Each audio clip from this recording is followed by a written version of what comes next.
Hello everyone, I am Prabir. Welcome to our YouTube channel job planning by Prabir. আমি আজকে আরও একটি নতুন সরকারি চাকরির বিজ্ঞপ্তি নিয়ে চলে এসেছি। তো চলো শুরু করা যাক আজকের ভিডিও।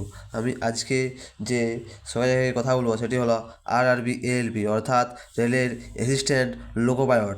আমাদের এই রেলের অ্যাসিস্ট্যান্ট লোকো পাইলটের একটা শর্ট নোটিশ পাবলিশ হয়েছে। তো দেখা যাক কী বলা আছে সেই শর্ট নোটিশে। আমাদের এই আরআরবি এএলপি অর্থাৎ অ্যাসিস্ট্যান্ট লোকো পাইলটের যে ফর্ম ফিল আপ, সেই ফর্ম ফিল আপ আমাদের 15ই মে থেকে শুরু হবে এবং এই ফর্ম ফিল আপ চলবে আমাদের 14ই জুন তারিখ পর্যন্ত। এবং এই আরবি এএলপিতে যে পোস্ট রয়েছে সেটি হলো এএলপি অর্থাৎ অ্যাসিস্ট্যান্ট লোকো পাইলট, এবং এটিতে যে পে লেভেল থাকবে অ্যাজ পার 7 সিবিসি সেটি হলো পে লেভেল 2 থাকবে, এবং এর যে বেতন থাকবে ইনিশিয়াল লেভেলে সেটি হলো 19,900 টাকা। এবং এই পরীক্ষায় যে বয়স সীমা রাখা হয়েছে সেটি হলো মিনিমাম বয়স 18 বছর এবং ম্যাক্সিমাম বয়স 30 বছর। এটি জেনারেলের জন্য, ওবিসিদের জন্য 3% ছাড় থাকবে এবং এসসি এসটির জন্য 5% ছাড় থাকবে।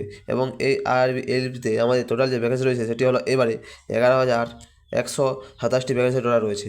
অর্থাৎ এটি ছিল এই আরবি এএলপির আমাদের শর্ট নোটিশ। এখনও ফুল নোটিশ আপডেট হয়নি। যখনই ফুল নোটিফিকেশান আসবে তখনই আমি ভিডিও দিয়ে দেবো আমার এই চ্যানেলে। তো এরকম সরকারি চাকরি সম্পর্কিত আরও ভিডিও দেখার জন্য চ্যানেলটি অবশ্যই সাবস্ক্রাইব করে রাখুন। Thanks for watching.